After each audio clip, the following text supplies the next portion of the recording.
ici Simon Tessier. Bienvenue à cet épisode du Balado de Camping Québec. Aujourd'hui, un épisode vraiment particulier alors qu'on souhaitait démystifier le camping naturiste.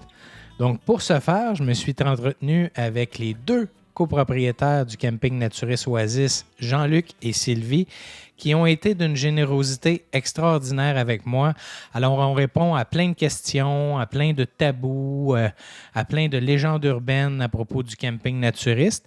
Alors, c'est un épisode extrêmement intéressant et vous aurez la chance, à la toute fin de l'épisode, d'entendre pour une première fois pour vous Chuck Thompson ou Charles Thompson-Leduc, qui est le réalisateur du podcast. Alors, il a reçu une invitation, tout comme moi. Alors, vous aurez l'occasion de l'entendre lors de la fin de cet épisode. Mais vraiment, je vous invite à porter oreille. C'est un super bel épisode qui démystifie quelque chose qu'on connaît plus ou moins. Alors là-dessus, je vous souhaite une bonne écoute. Alors, Jean-Luc Dorion et Sylvie Richard, salut. Bonjour. Bien le bonjour. Comment ça va? Ça va très bien. Il fait beau.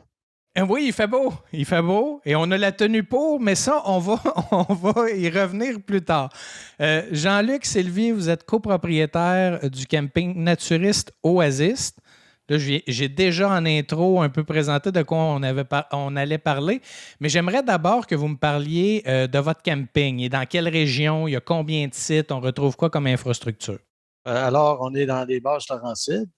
On se retrouve dans la jonction entre anciennement Mascouche et Saint-Lin, le Grand Terrebonne maintenant. Mais c'est ça, c'est environ, je dirais, en enlevant le trafic, environ à 45-40 minutes de Montréal. Et on retrouve, en termes de sites, c'est quoi le nombre de sites puis la proportion de campeurs saisonniers, campeurs voyageurs? Le terrain contient 281 emplacements. OK? Nous avons là-dessus, on a des résidents annuels. On en a 107 qui demeurent ici à l'année. Et puis, on a 166 terrains qui est pour les saisonniers, les voyageurs. Et en plus, on a 4 petits chalets qu'on loue là, aux gens là, qui n'ont aucun équipement de camping. OK. Et en termes d'infrastructures sportives, de baignade, avez-vous un lac, piscine? À quoi ça ressemble? Alors, le lac est derrière moi. Je ne sais pas si tu veux bien voir. Donc, le lac, derrière le lac, on a une piscine. Donc, à la piscine, c'est aménagé là, pour avoir toutes sortes d'activités aux alentours de la piscine. Terrain de volleyball, de beach volley, bien sûr. On a plusieurs courts, comme tous les bons campings qui se respectent, plusieurs courts de pétanque, de fer. On a 3 beaux courts de tennis très bien entretenus par nos adeptes de tennis d'ici.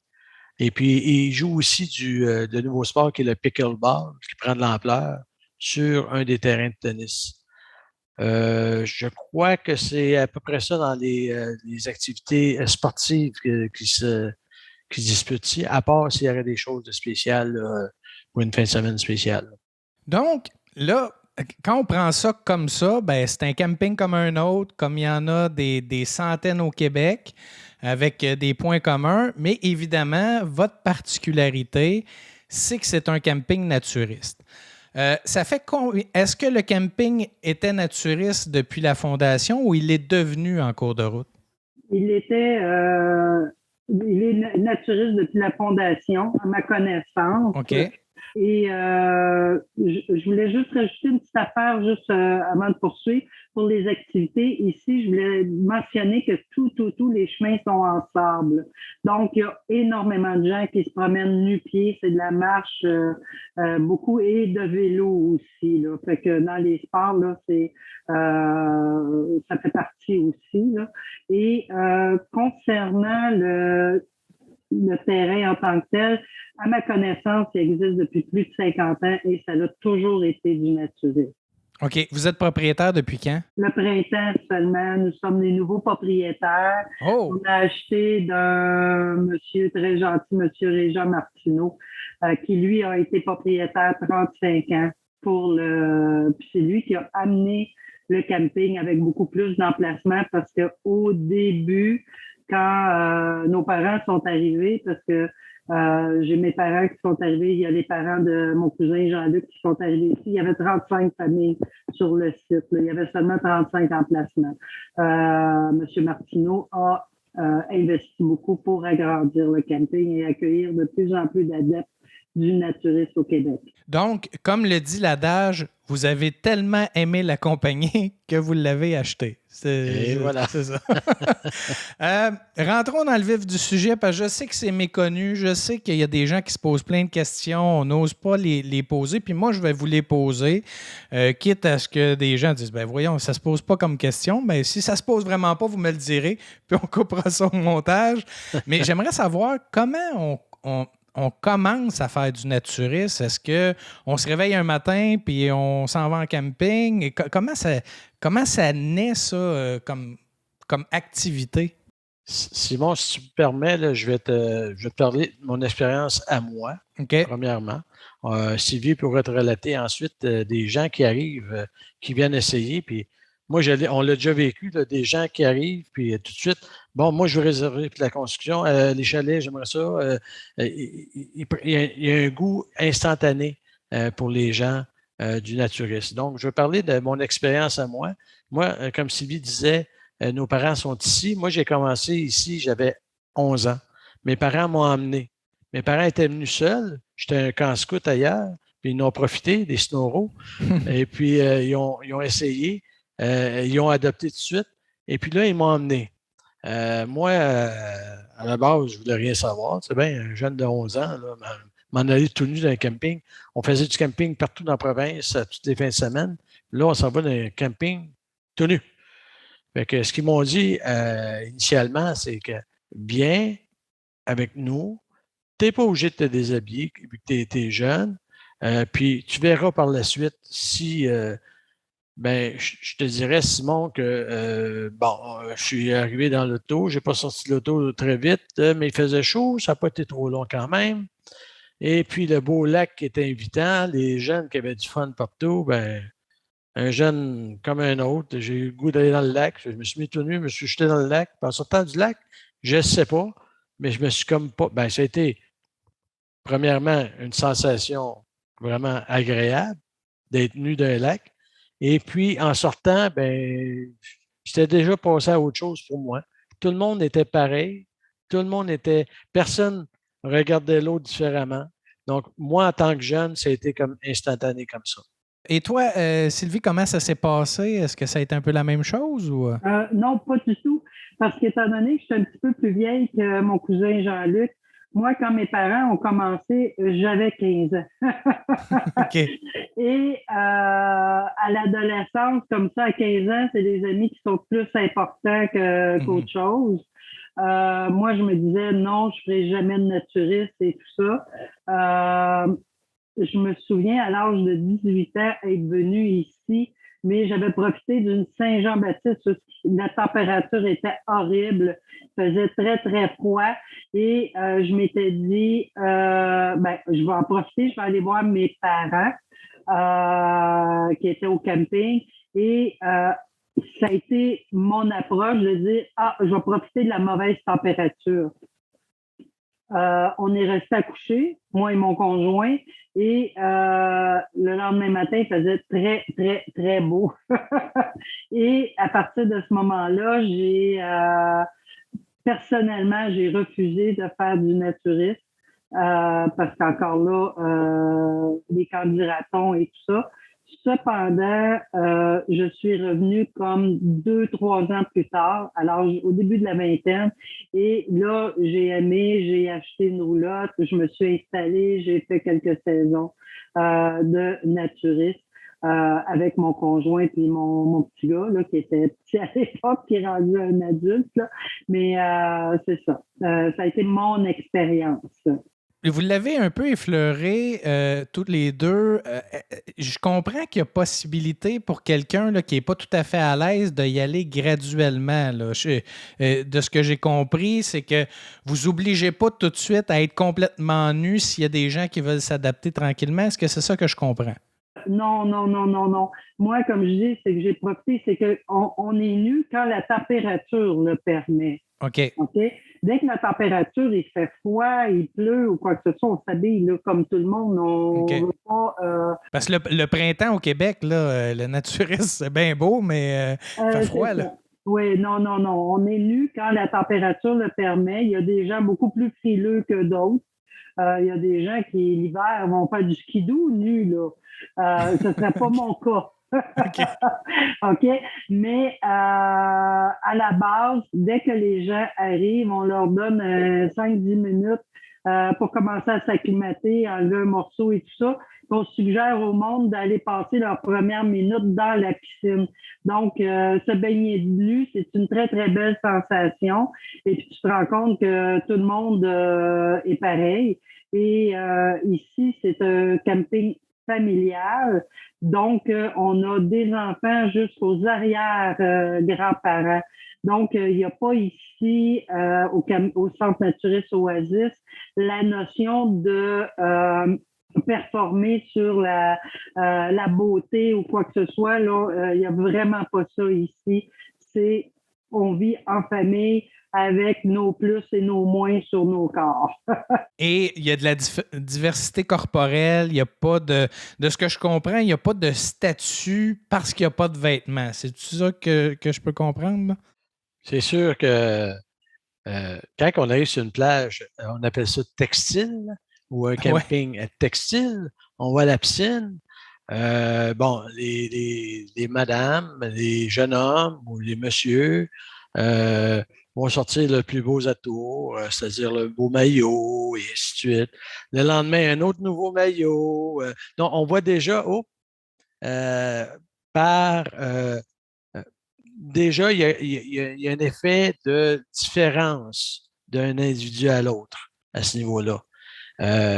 Quand on est nu, ben, on n'a rien d'autre à montrer que nous et on vit dans un état d'esprit qu'on n'est pas là pour se montrer non plus, on n'est pas là pour voir non plus. On est là pour profiter de la nudité, tout simplement, profiter du vivre nu. Le vivre nu, ben, c'est d'avoir le vent entre les deux fesses, si on peut dire. Quand on va dans la piscine, ben, c'est de la sensation de l'eau, de la froideur, puis ainsi de suite. Donc, c'est plus ça, là, au niveau de la nudité, là. Mais quand vous dites profiter de la nudité, c'est profiter de façon individuelle. Vous ne profitez pas à vos yeux de la nudité des autres, mais bien des bienfaits que ça vous apporte à vous. Et voilà. Puis là, je vais dire quelque chose que tu pourras peut-être couper au montage si tu le veux, là. D'habitude, quand on dit ça, c'est parce que c'est bon puis on le coupera pas, mais je te l'ai dit. Ben, c'est comme tu veux, puis ça, j'ai pas de problème. Puis ma mère qui va écouter, c'est sûr, je pense qu'elle va acquiescer à ce que je dis. Moi, je fais pas mal de beach volleyball, puis j'ai commencé à jouer au volleyball nu. Ben oui, je jouais nu. Puis quand mes amis ont appris que j'avais acheté un camp nudiste et que je jouais au volleyball nu, ils ne comprenaient pas, là. Ben voyons, Jean-Luc, tu ne fais pas jouer nu? Ben oui, pourquoi pas? Certain que si je jouais à balle molle, ben là, je mettais un protecteur parce que j'y tenais aussi, hein? Donc, mais ce que je voulais dire, c'est que quand on arrivait sur une plage textile ou ainsi de suite, puis qu'on voyait des belles personnes, bien ou minimalement habillées, notre premier réflexe en tant qu'homme, et tu me confirmeras, Simon, c'est d'essayer de déshabiller encore plus la personne qu'on voit. Disons que l'imagination roule voilà. Plus avec un bikini sexy, là, puis là, je parle en tant qu'homme blanc cisgenre. Là, oui. C'est vrai qu'il y a un caractère peut-être même plus sexuel avec un costume de bain sexy que pas de costume de bain du tout. Là. Pas mal plus, je te dirais, même à 100% plus. Ben, je vous dirais peut-être pas dans les premières minutes quand on n'a jamais fait, là, mais probablement que ça devient rapidement un acquis. Là. Ben, je donne un bon exemple. Va dans le sud, et puis à un moment donné, il y a des dames qui font du monokini. Mm-hmm. OK? Puis il y a des dames qui n'osent pas trop. Fait que tu vas regarder la dame qui n'ose pas trop la première journée, puis là, tu vas essayer, comme on disait tantôt, de voir ce qu'elle pouvait avoir de l'air si Puis le lendemain, elle décide d'enlever son haut. Là, tu vois ce que tu voulais voir, mais le surlendemain, tu ne le regarderas plus. Ou en tout cas, tu vas essayer de voir l'autre, l'autre qui ne l'a pas, elle, enlevé encore. Parce que tu vas avoir, en tant qu'homme, découvert, si on peut dire, la nudité de la femme. Donc, tu n'auras plus rien à découvrir, dans le fond. Donc, quand tu arrives dans un camp naturiste, ben, tout est là. Tu n'as plus rien à découvrir. Et ce n'est pas une personne qui est en monokini sur la plage, parce que là, quand tu en as une dans une foule, c'est certain que tu ne fais que regarder ça, ou ton regard est attiré. Mais maintenant, comme tout le monde l'est, j'imagine, ça passe plus sous silence, là. Et voilà. Est-ce que, parce que vous avez effleuré les sports, là, puis ça, c'était une question, bon, qui peut paraître banale, mais il y a des sports que moi, je sais pas, là, il me semble que ça prendrait un minimum de support, un minimum de protection. Est-ce qu'il y a des sports que vous permettez que les gens fassent en ayant un certain équipement de base, là? Bien, tous les sports qu'on a mentionnés depuis, des sports qu'on pratique ici, donc, pas besoin. On n'a pas besoin d'équipement ou de protection. Tous les sports se pratiquent d'une façon naturelle, nue. C'est certain que là, on ne fait pas du sport de compétition, là. Je pourrais comparer au volleyball, encore une fois, une joueuse de volleyball qui aurait une poitrine assez importante. C'est certain qu'au niveau athlétique, compétitif, elle serait mieux d'avoir un support athlétique pour l'aider à performer plus. Mm-hmm. Mais on n'est pas dans la performance ici là, par rapport au sport. Donc, c'est le seul. Puis, comme je disais, parce que des fois, il y a des intercamps de softball ou quelque chose du genre. Mais là, je peux te dire qu'au softball, tout le monde est habillé, là. Pour le volleyball, la dame qui voudrait avoir un haut sport, est-ce qu'elle pourrait ou ça serait complètement interdit chez vous? Sans être un sport, quelqu'un qui a une incapacité physique vraiment peut porter ce qu'elle a apporté pour l'aider dans cette incapacité physique-là. Donc, même sans faire de sport. Autre question, on voit souvent, là, quand on voit des reportages à la télé, vous traînez toujours une serviette. Il y a toujours une serviette. C'est pourquoi la serviette, c'est une question de la caméra. Quand le gars de la caméra passe. C'est une question d'hygiène. Je vais laisser Sylvie expliquer parce qu'on rentre dans les règlements, parce que c'est un règlement, ça. Oui. Effectivement, la serviette est obligatoire dans le but côté hygiène, tout simplement. OK? Dès que quelqu'un veut s'asseoir, doit obligatoirement s'asseoir sur sa serviette. Parce que, bon, tu t'assois à un endroit, 2 heures après, c'est quelqu'un d'autre qui s'assoit au même endroit parce que tu as quitté. Donc, personne ne veut s'asseoir là, sur les fesses des autres, comme on dit. Là. Fait que c'est pour ça que la serviette est vraiment obligatoire. Ce que je rajouterais tantôt par rapport aux vêtements que tu disais, quand on voit quelqu'un et que un bikini qui peut être sexy ou quoi que ce soit. Le vêtement, quand on rencontre quelqu'un qui est déjà nu, on n'a plus de carapace. Il n'y a aucune carapace qui peut être qu'on va faire vis-à-vis les autres. On est tous des êtres humains au même niveau parce que, bon, il n'y a pas de règles sociales puisqu'on est nu. Il n'y a personne qui est habillé mieux que l'autre. Et la carapace qu'on se met en arrière des vêtements, ça tombe parce qu'on montre un peu notre vulnérabilité. Donc, en montrant notre vulnérabilité, ça fait que nous sommes des gens beaucoup plus respectueux les uns envers les autres. Parce que tu sais que si tu montres ta vulnérabilité, l'autre la montre, tout le monde la montre. À quelque part, ça fait qu'on fait la force ensemble avec le respect puis le regard dans les yeux. Parce que c'est une autre règle, un autre règlement ici, c'est que quand on jase à quelqu'un, c'est interdit de commencer de regarder la personne de haut en bas. C'est vraiment, on parle à la personne, on lui parle directement dans les yeux. Donc, encore là, ça fait partie de l'état de vivre. Quand on regarde quelqu'un droit dans les yeux, on est capable de percevoir le fond de son cœur beaucoup plus facilement que si on regarde son vêtement. Donc, ça fait partie, ça, du naturisme, de l'art de vivre du naturisme. Parlant des interdictions, peut-être je suis dans la légende urbaine. Est-ce que c'est vrai qu'un homme seul ne peut pas, comme campeur voyageur, aller faire du naturisme dans un camping au Québec? Il faut soit qu'il soit en famille, il y a des règles précises à ce niveau-là. Est-ce que c'est vrai? Oui, on va parler pour ici, parce que je sais qu'il y a beaucoup de campings qui acceptent beaucoup les hommes seuls. Ici, je dois avouer qu'on a quelques hommes seuls, mais les hommes seuls ont déjà été soit en couple, soit que c'est des gens qui sont devenus veufs ou séparés ou peu importe, ou ça peut être des gens qui sont parrainés par quelqu'un d'autre. Exemple, moi, je peux prendre un exemple. Mon cousin Jean-Luc, qui a jamais fait de naturisme, moi, j'en fais, je peux l'inviter. Il va être parrainé par moi. Il peut être membre d'association de naturistes qu'on va accepter aussi. Okay. Donc, il y a quand même certaines règles qui vont faire qu'on va accepter des hommes seuls. OK. Et aussi, les hommes seuls, quand ils arrivent, on va leur expliquer tous les règlements et ils vont devoir signer un formulaire aussi à l'effet qu'ils s'engagent à respecter les règlements. De toute façon, j'imagine que chez vous, comme dans d'autres campings naturistes, là, il ne doit pas avoir une grande tolérance quand vous constatez qu'il y a quelque chose qui dérange un peu. Là. Vous ne devez pas être très patient là-dessus. Là. On n'est pas patient, puis je vous dirais que la communauté non plus n'est pas très patiente parce que il s'agit que quelqu'un fasse un faux pas, que tout de suite le téléphone sonne au bureau pour dire Okay. Hey, il y a un tel qui agit pas selon les normes.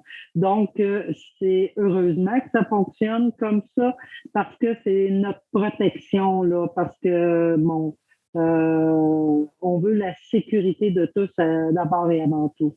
Puis nous, en tant que propriétaires, on se doit, par respect pour nos membres, donc les gens qui habitent ici, puis les gens qui sont visiteurs, et ainsi de suite, de faire respecter les règles pour eux, par respect pour eux. Là.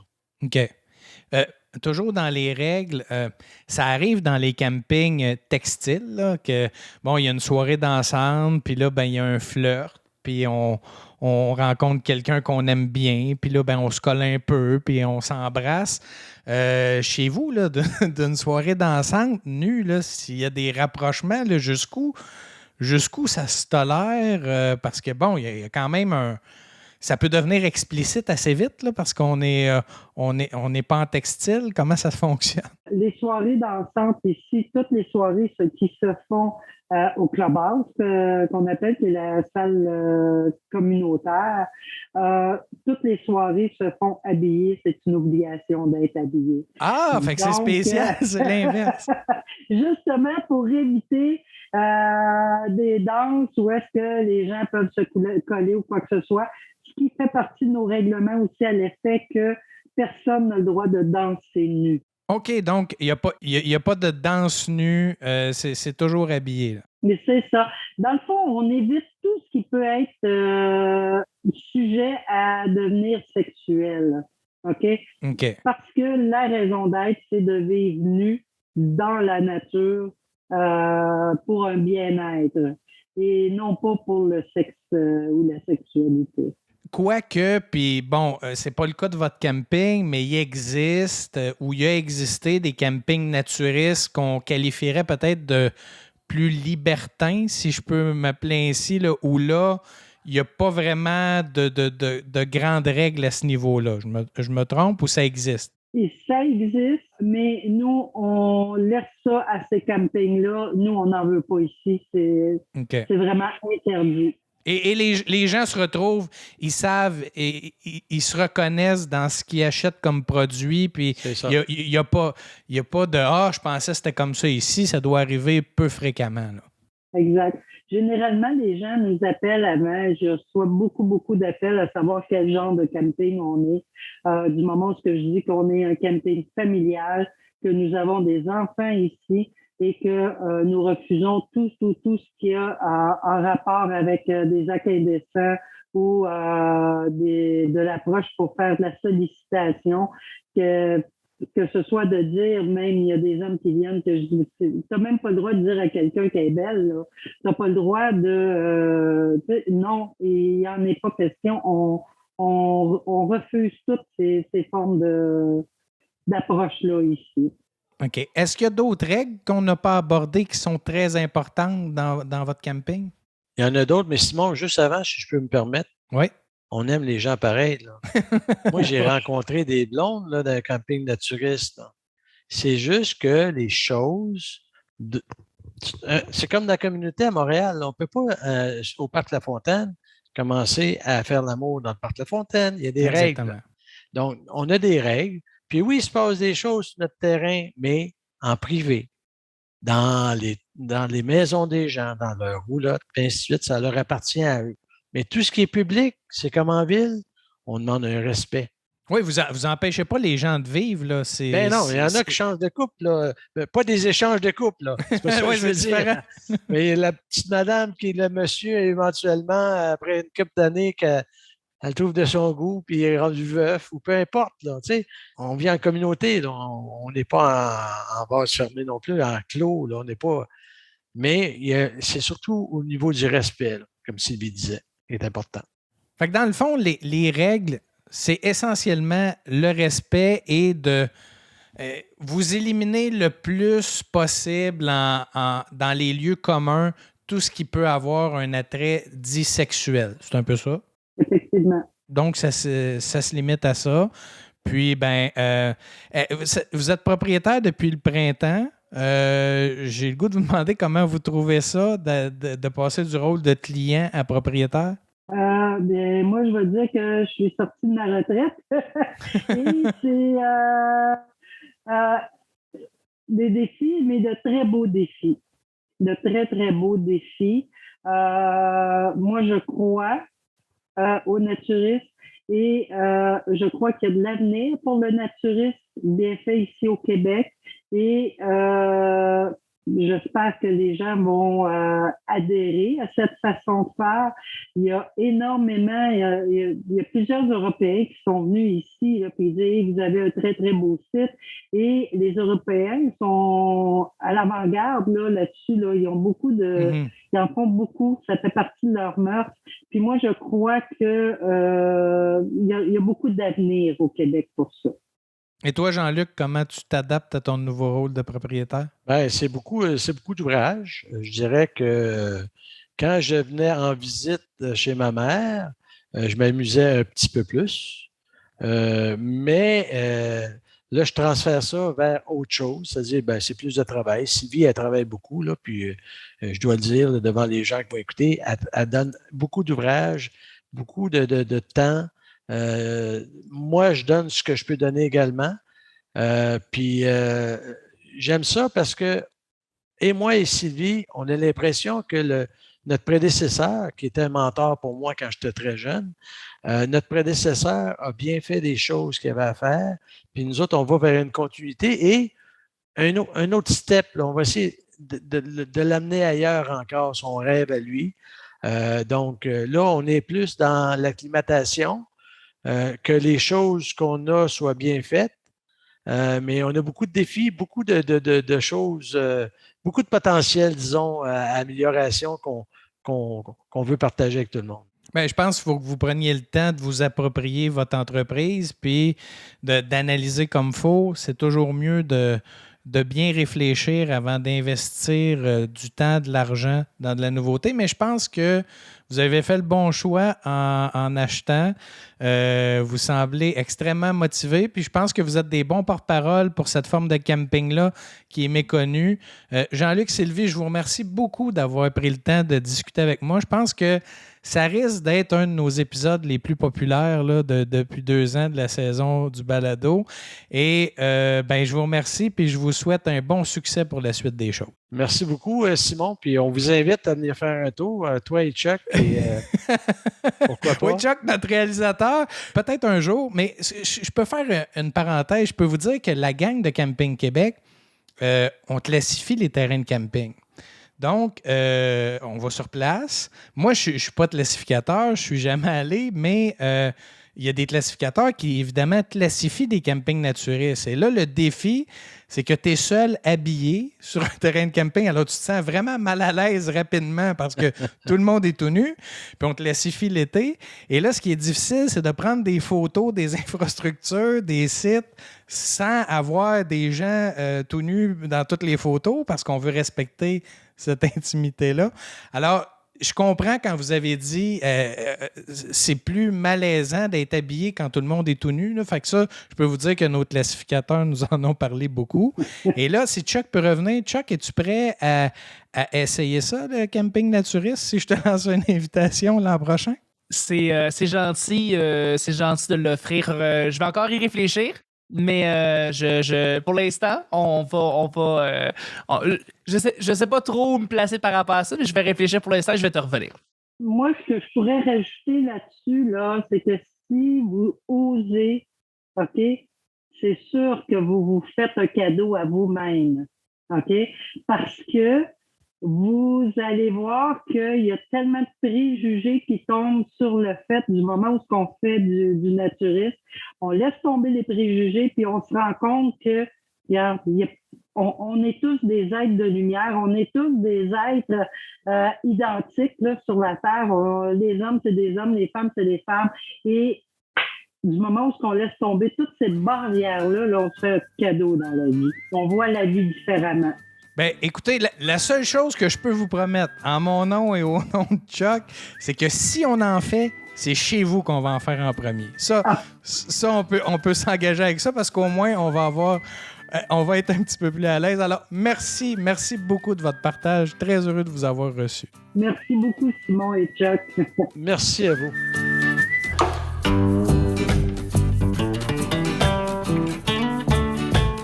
J'espère que cet épisode vous a plu. N'hésitez pas à nous transmettre vos commentaires et suggestions. Je vous invite également à nous laisser une belle note de 5 étoiles sur Apple Podcast. Le lien est dans la description de l'épisode. Au plaisir de vous retrouver dans un prochain épisode. Camping Québec le balado, une réalisation de Charles Thompson, le Duc.